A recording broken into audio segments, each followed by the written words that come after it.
Bismillahirrahmanirrahim. Assalamualaikum warahmatullahi wabarakatuh.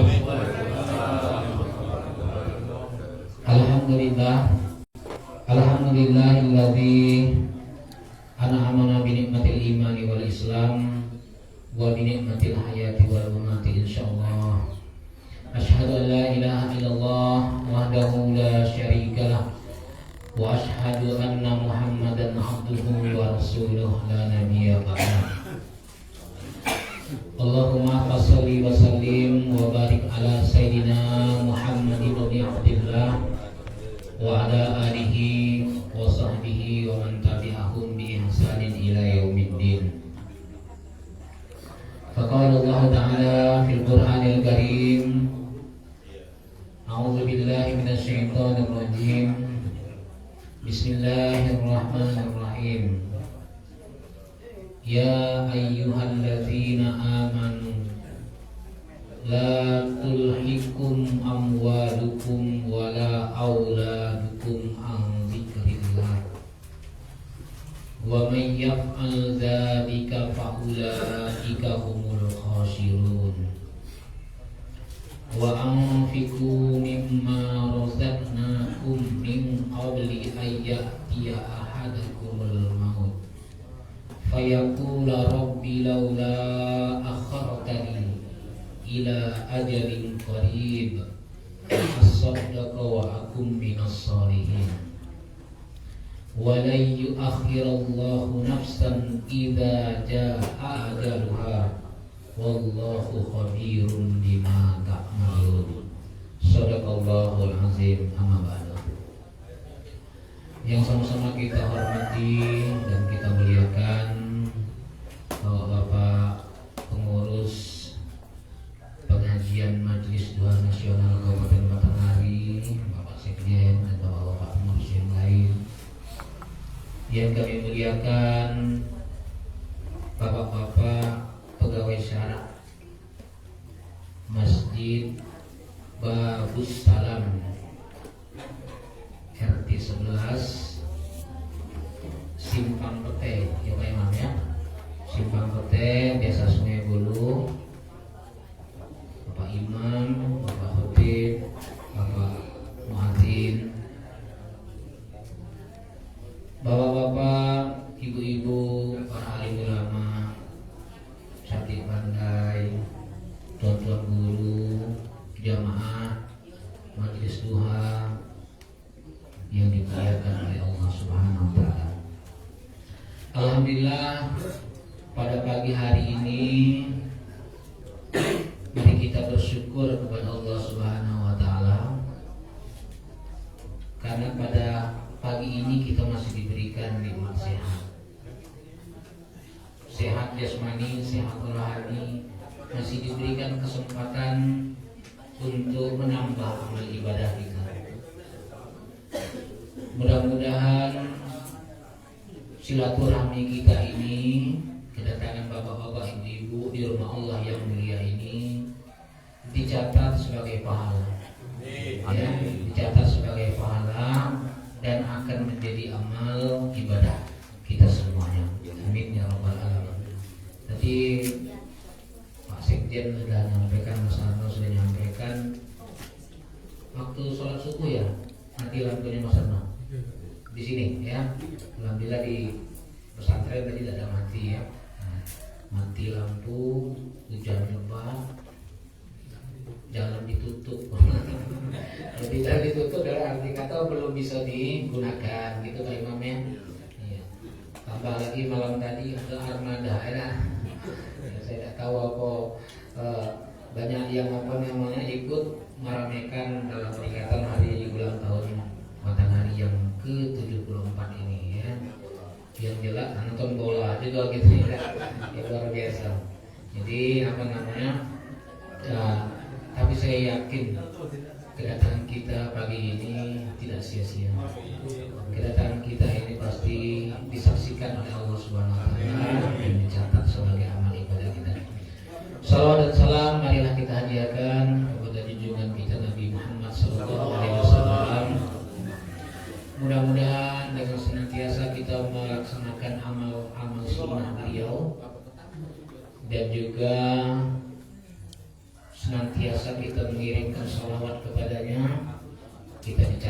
sebagai umatnya, dan kita juga insya Allah akan mendapatkan syafaatnya ya billahi amin ya rabbal alamin.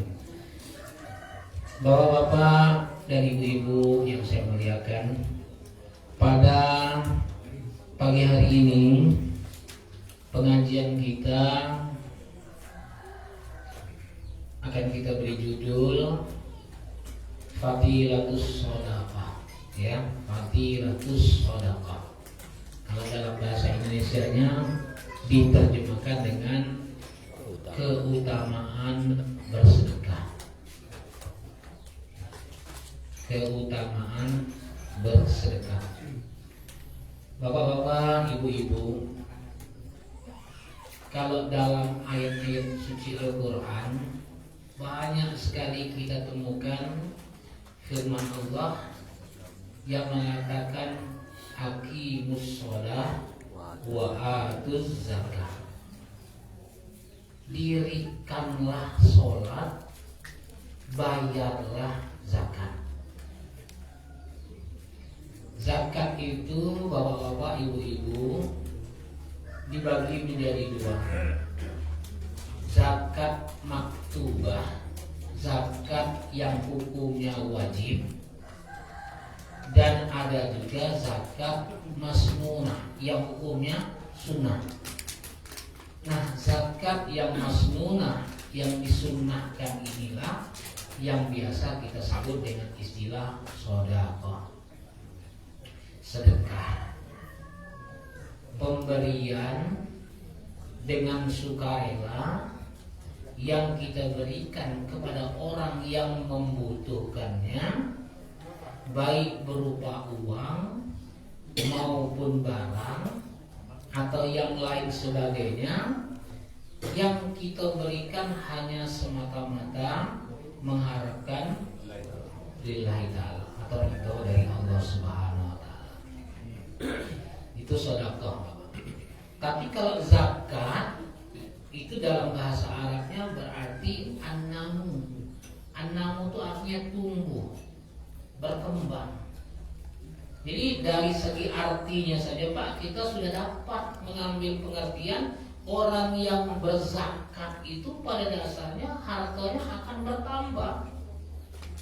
An-namu, ya, bertambah, ziyadah, ya, ziyadatul barakah, bertambah keberkahannya, akan ditambah lagi oleh Allah Subhanahu wa taala berlipat ganda.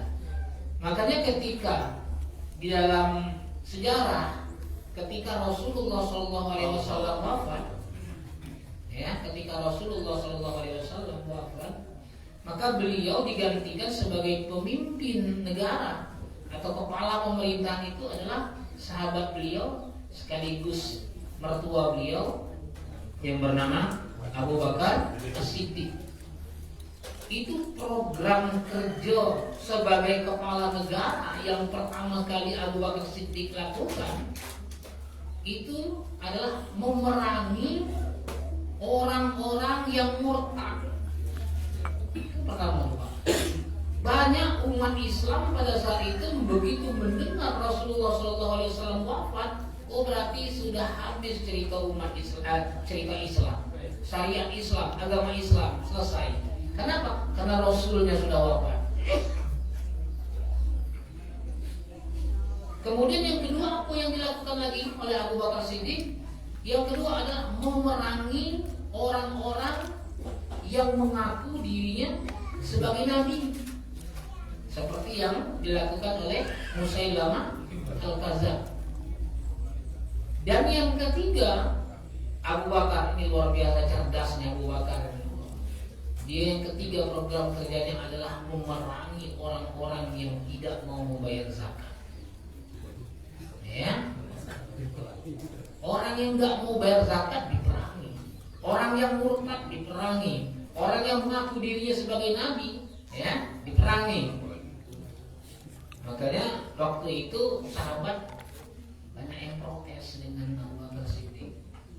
Ya Abu Bakar, kenapa orang yang nggak mau bayar zakat ini kau perangi? Zakat itu kan urusan pribadi manusia dengan Allah. Kalau dia mau bayar silakan, kalau tidak mau bayar ya Bagaimana mau dipaksa? Kata Abu Bakar Siddiq, zakat ini adalah merupakan sumber kas Baitul Mal. Kalau bahasa kitanya sumber APBN, anggaran pendapatan belanja negara. Kalau umat Islam nggak mau bayar zakat, kas Baitul Mal kita ini kosong. Al-Islamu la yuqamu illa bidananir wa darahim. Islam tidak akan mungkin bisa tegak tanpa adanya dinar, sokongan dari dinar dan dirham. Perlu modal. Kalau Islam, negara Islam waktu itu ya di Madinah, kalau tidak ada punya kas kosong, maka negara itu akan kolap. Ditambah lagi diperkuat di dalam Al-Quran, Hul min amwalihim shadaqatan tutahhiruhum wa tuzakkihim. Ambil, perintah dari Allah, ambil, Hul min amwalihim shadaqah, ambil, perintah atau fi'il, ambil harta mereka itu untuk dijadikan sedekah. Ya, sedekah itu bisa masuk juga zakat tadi. Yang fungsinya kan tuzakkihim wa tutahhiruhum, ya, untuk membersihkan dan mensucikan daripada harta mereka.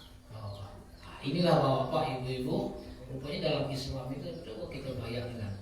Kalau memang kita ini sumber keuangan ekonomi umat Islam itu dengan sebaik-baiknya, ya, tidak ada akan ditemukan umat Islam yang hidupnya susah, umat Islam yang dalam di bawah taraf standar yang biasa, ya. Cuma kita belum bisa mengelola dengan sebaik-baiknya, ya. Nah itu Bapak Ibu. Jadi pada pagi hari ini kita akan membahas mengenai zakat yang sunnah atau yang disebut dengan sedekah. Bismillahirrahmanirrahim. Minal ahbari qauluhu sallallahu alaihi wasallam. Di dalam khobar atau dalam hadis, Rasulullah sallallahu alaihi wasallam bersabda, tasaddaqu walau bitamratin. Bersedekahlah kamu itu walaupun dengan sebutir korma. Pagi ini kita laksanakan, alhamdulillah, ya, makan kita kurma luar biasa, itu dicatat oleh Allah Subhanahu Wa Taala, ya. Kebaikan yang diperbuat oleh umat manusia itu tidak sia-sia. Allah Maha mengetahui, Allah Maha melihat, Allah Maha mendengar. Apapun perbuatan kita, walaupun mungkin bentuknya sepele, Bapak-bapak, cuma sebutir korma, itu adalah bahasa kiasan itu. Artinya apa? Sekecil apapun perbuatan kebaikan yang kita lakukan pasti dibalas oleh Allah. Saya sering bilang sama santri-santri kita, kamu jangan perhitungan. Itu kan ada kakak-kakak kelasnya, ada ustaz-ustaznya. Saya bilang, kamu jangan perhitungan. Kamu berbuat baik, ustaz tidak ada muji kamu. Kamu berbuat baik, pimpinan tidak melihat kamu. Kamu berbuat baik, bahwasanya tidak ada support dari yang lain. Jangan pedulikan itu, Allah masih hidup. Bahasa kita mohon maaf ya, Allah Maha tahu, Allah melihat, pasti dibalas. Tidak akan sia-sia itu. Jadi di dalam hadis ini dikatakan, tasaddaqu, bersedekahlah kalian itu, walau bitamratin, walaupun dengan sebutir buah kurma. Wa fi riwayatin, dan di dalam riwayat yang lain, ya, Nabi Muhammad SAW bersabda, ittaqun nar, takutlah kamu dengan siksa api neraka. Takutlah kepada siksa api neraka. Bagaimana caranya? Walau bisyakki tamratin, walaupun dengan sebelah buah korma. Lebih kecil lagi Pak. Sebutir korma itu dikoyaki lagi, dibelah lagi, sebelah itu kita kasih kepada orang lain, itu bahasa kiasannya. Itu bisa menyelamatkan kita dari api neraka. Luar biasa. Apalagi yang lain yang besar lagi dari itu ya Bapak Ibu-ibu. Kami kalau di pesantren Darul Opa itu Bapak Ibu biasanya 15 Ramadan ke malam ke-16 baru libur nanti santri. Jadi ada biasa tradisi puasa sunnah Senin dan Kamis. Itu kalau sudah mulai mau masuk berbuka itu kumpul dia di masjid, baca tahlil, yasin, tahlil, doa. Mulai datangnya beduk maghrib. Ketika bunyi beduk maghrib, enak masuk waktunya. Itu saya perhatikan santri-santri itu senang betul saya. Senangnya gimana? Mereka itu waktu nak berbuka itu tidak banyak yang dibawa. Kadang-kadang bakwan, seko, sudah itu air, minum, sebotol, ada macam-macam lah gitu ya, makanan-makanan apa namanya. Nah, itu yang dia makan bakwan, dikoyak bakwan, kasih buah hasilnya. Koyak lagi bakwan, kasih buah, luar biasa. Sederhana, minum itu kadang-kadang sederhana, kasih lagi kawan sebelah, kawan. Ya, asarul mukminin halal, bekas orang mukmin itu halal ya kan? Di situ sudah nampak apa namanya sedekah di antara orang-orang yang berpuasa pada saat itu. Itu luar biasa itu kebersamaan seperti itu. Tidak kayak di kota besar sana, ya di Jakarta. Saya pernah naik bis di Jakarta, duduk di belakang di sebelah sana ada pemuda gitu. Rupanya mungkin balik kerja lapar mungkin perutnya tidak. Habis apa namanya jalan bis tuh.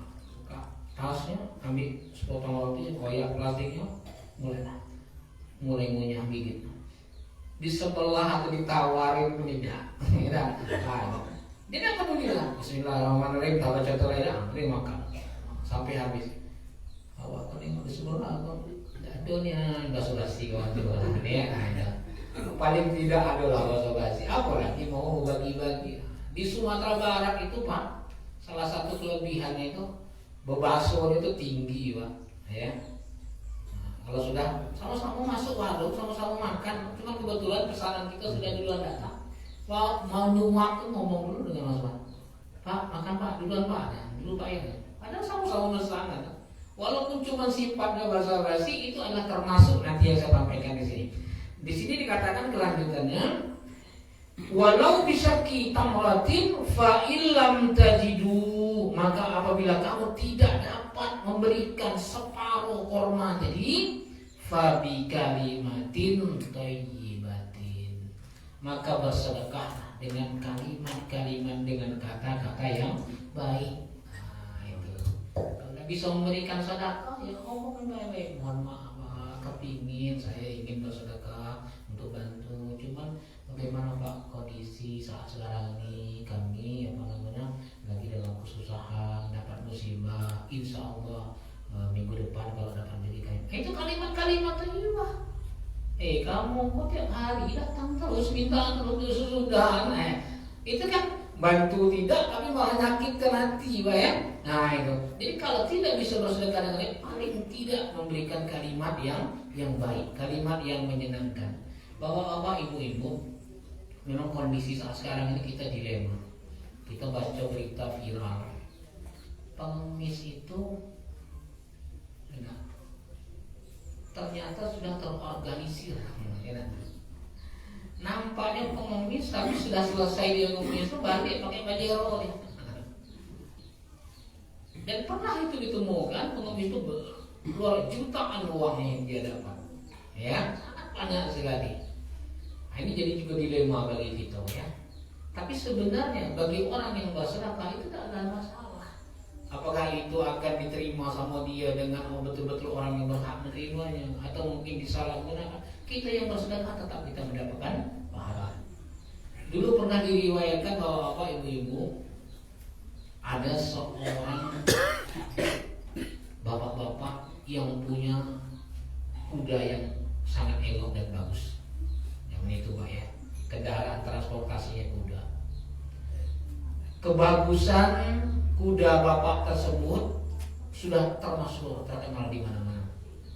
Sampai akhirnya ada seorang saudagar kaya, bahasa kita ini konglomerat kaya, ingin memiliki kuda tersebut.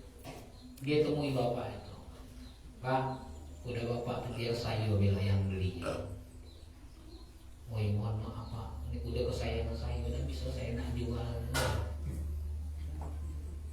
Berapa harganya? Saya bayar. Tidak mana, saya jual. 10 kali lipat dari harga kuda biasa saya bayar. Tidak bisa Pak. 50 kali lipat harganya. Tidak bisa Pak. 100 kali lipat tidak bisa. Ada saudagar kayu konglomerat tadi balik ke rumah. Berpikir, bagaimana cara bisa dapat kuda ini? Akhirnya dia menyamarlah pada suatu hari, menyamar jadi pengemis, pakai baju compang-camping, kemudian penampilannya seperti gembel pengemis, duduk di bawah batang pohon tempat bapak yang punya kuda itu sering melewati. Singkat cerita, lewatlah bapak tadi pakai kuda yang canggih, yang bagus tadi. Begitu lewat, ditengoknya ada pengemis bilang, Pak, tolong Pak, bantu saya Pak. Saya kepingin menuju ke kota itu. Cuma saya juga tidak punya ongkos, tidak punya kendaraan. Oh gitu, iya sudah. Sini, naik kuda nih, sama dengan saya. Dinaikkanlah pengemis tadi, yang saudagar yang nyamar tadi ke atas kuda itu. Ya, sambil jalan agak dia dibuat caranya supaya nampak seperti orang yang lagi lemas, lagi sakit gitu ya. Dinaikkanlah pengemis tadi di atas kuda. Lalu bapak tadi naik ke atas kuda juga dan berjalanlah. Kira-kira perjalanan kurang lebih berapa ratus meter. Pengemis tadi bilang, Pak, sebentar Pak. Ada apa nih? Bekal saya tinggal di bawah pohon tadi, lupa, itulah cuma harta saya Pak. Ya. Oh ya sudah, Bapak tunggu sini ya, biar saya turun ngambilnya. Maka bapak yang punya kuda tadi turun, pergi lagi ke batang pohon tempat istirahat pengemis tadi, mau diambilnya bekal. Waktu bapak itu turun ngambil bekal pengemis tadi, pengemis tadi mulai buka samarannya, jenggotnya dibuka, segala macam, sambil ketawa. Sekarang kau dapat balasannya. Aku coba beli kuda kau ini katanya, dengan harga yang sampai 100 kali lipat. Kau tidak mau juga. Apa yang kendak kau lah. Nah sekarang bisa dengan cara baik-baik. Aku memiliki kuda ini dengan cara kasar katanya. Mulai dia mainkan kuda atau keliling-keliling. Bapak yang punya kuda itu ngomong, punya bukan pengemis dia ya. Punya kemarin yang aku negoi harga kuda ini tak jadi gitu.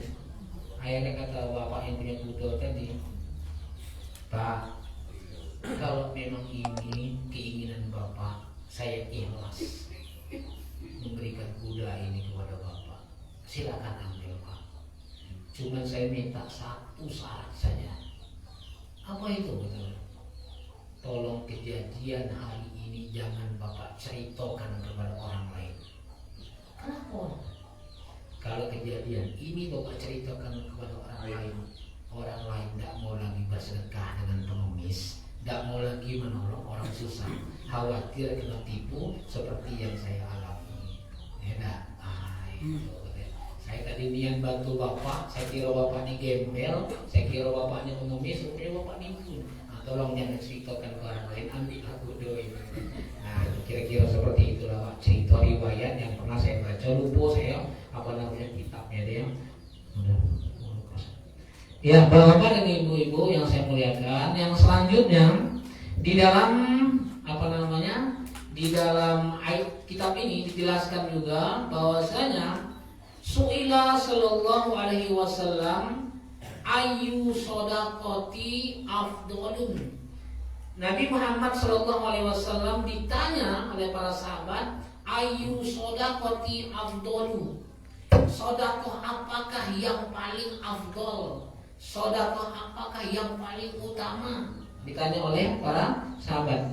Maka pada saat itu Rasulullah sallallahu alaihi wasallam bersabda, qala anta soddaqo wa anta sohihun syahihun. Sodakoh yang paling afdol itu adalah engkau bersodakoh sedangkan engkau itu sehat, badan engkau itu sehat, dan syahihun masih punya keinginan ingin jadi orang kaya. badan sehat, badan kuat, segala masih bisa dilakukan dan masih ada punya motivasi ingin jadi orang kaya. Kan beda Pak ya. Ada orang yang sudah sakit-sakitan, makan tak selera lagi, itu punya lagi keinginan ini dan itu, beda. Wajar itu. Tapi ini badan masih sehat, badan masih kuat, masih punya cita-cita panjang, masih punya keinginan beli ini, beli itu ya, masih punya kepingin punya ini, punya itu. Nah, tahu-tahu disuruh bersedekah, itulah sedekah yang paling afdal pada saat seperti itu, ya. Kemudian yang kedua dikatakan di situ ta'ammalal ghina, dan engkau masih punya keinginan untuk menjadi orang kaya, masih punya motivasi. Aku harus mengumpulkan duit sekian, deposito sekian, kebun sawit sekian hektar, ya, punya ini, punya itu, masih punya cita-cita seperti itu. Nah, pada saat seperti itulah kita bersedekah, itu yang paling afdal. Kemudian dikatakan lagi di sini wa takhsha al-faqata, dan engkau masih merasakan takut untuk jatuh miskin. Masih ada rasa takut, ini kalau aku berikan itu kayak mana kakek ya. Ini nak kita berikan, aku rencana berangkat umroh, aku nak kasihkan nasi mertua, aku nak rencana. Masih ada pertimbangan-pertimbangan yang lain, Bapak Ibu. Kemudian di sini dikatakan juga wala tumhilul hatta idza balaghatil khulqum, dan janganlah engkau tunda-tunda untuk bersedekah itu hatta sehingga idza balaghatil khulqum, ketika ruh sudah sampai di kerongkongan, kulta maka engkau mengatakan li fulanin kaza wa li fulanin kaza wa qad kana li fulanin. Artinya begini Bapak Ibu, jangan kita tunda-tunda untuk bersedekah itu, karena kalau kita tunda-tunda nanti nyawa ruh kita itu sudah sampai di kerongkongan, baru nyebut lagi tanah di sana tuh kau sedekahkan untuk siamu, kau wakafkan untuk masjid musola ini, atau yang di sana ruko di sana kau bagikan lifulan untuk ini. Padahal pada saat itu jatah daripada harta kita itu sudah bagian daripada ahli waris. Terlambat sudah itu Bapak Ibu ya. Karena kalau kita meninggal itu kan sudah ada jatah harta waris bagi keluarga kita. Si ada sekian, si ada. Kita baru ngasih, sedangkan nyawa kita sudah sampai di kerongkongan. Terlambat. Mumpung lagi sehat itulah, mumpung lagi banyak itulah, mumpung lagi kita punya fasilitas, potensi dan segala macam, maka kita berikan hal itu. Itu tadi ayat yang saya bacakan. Wa anfiqu mimma razaqnakum min qabli ayyatiya ahadakumul maut, dan infakkanlah harta yang kami rezekikan kepada kamu sebelum datangnya ajal, ya. Wa anfiqu mimma razaqnakum min qabli ayyatiya ahadakumul maut fayaqulu, maka dia baru berkata, laula akhartani ila ajalin qarib, Allah, kalau kau tunda saja sedikit saja, sebentar saja, semenit saja kematian ini, fa asaddaqu, maka aku akan bersedekah, ya, maka aku akan bersedekah dan menjadi orang-orang yang soleh. Itu terlambat Bapak ya. Jadi Bapak, kesempatan kali inilah yang dikatakan oleh Rasulullah, engkau masih sehat, engkau masih punya keinginan beli ini, beli itu, punya ini, punya itu, masih kepingin jadi orang kaya, takut jatuh miskin. Nah, saat itulah sedekah yang paling utama yang disampaikan oleh Rasulullah Shallallahu Alaihi Wasallam. Bapak, ibu-ibu yang dimuliakan oleh Allah Subhanahu Wa Taala. Yang selanjutnya ada beberapa keutamaan daripada sedekah ini. Yang pertama, fadlu sedekah, ya, keutamaan sedekah ini yang pertama, as-shadaqatu alamatis syukri. Sedekah itu Bapak-bapak, ibu-ibu, itu tandanya kita adalah orang yang bersyukur. Ciri-ciri kita bersyukur kepada Allah itu kita hendak bersedekah. Sedekah ini Bapak-bapak, ibu-ibu, ibarat pipa atau selang, dari ujung dimasukkan air, maka ujung yang sebelah sini itu pangkalnya juga sukanya, maka ujungnya jangan ditutup. Kalau dari pangkalnya diisi air terus, ujungnya kita tutup, besar kemungkinan akan terjadi namanya pecah pipa tadi. Besar kemungkinan koyak selang tadi. Maksudnya apa? Ketika kita diberikan oleh Allah Subhanahu wa taala nikmat, oleh Allah rezeki, maka kita salurkan lagi. Insya Allah kalau kita salurkan makin lancar dari atas. Tadi santri itu saya bilang, kamu jangan mentang-mentang santri masih dikirim sama orang tua kamu dan tak bersedekah, salah. Sedekah saya bilang setiap hari Jumat masuk kan 2000. Itu saya hitung Bapak hitung-hitungan manusia Pak ya. Sedekah kita ini kan balasannya 700 kali lipat. Maka saya bilang kalau kamu masukkan duit hari Jumat ke kotak infak kita itu pahalanya sama dengan 1.400.000 berapa sekian saya lupa itu. Kalikan 700. Apalagi kamu masukkan 5.000, apalagi kamu masukkan 10.000, 2.000 saya sudah luar biasa. Dan kamu harus tahu anak-anak, saya bilang kamu sedekah di pondok ini hari Jumat, rezeki orang tua kamu di kampung itu luar biasa berasnya. Ya, nah itu. Jadi tadi bahwasanya sedekah itu adalah bukti bahwasanya kita bersyukur.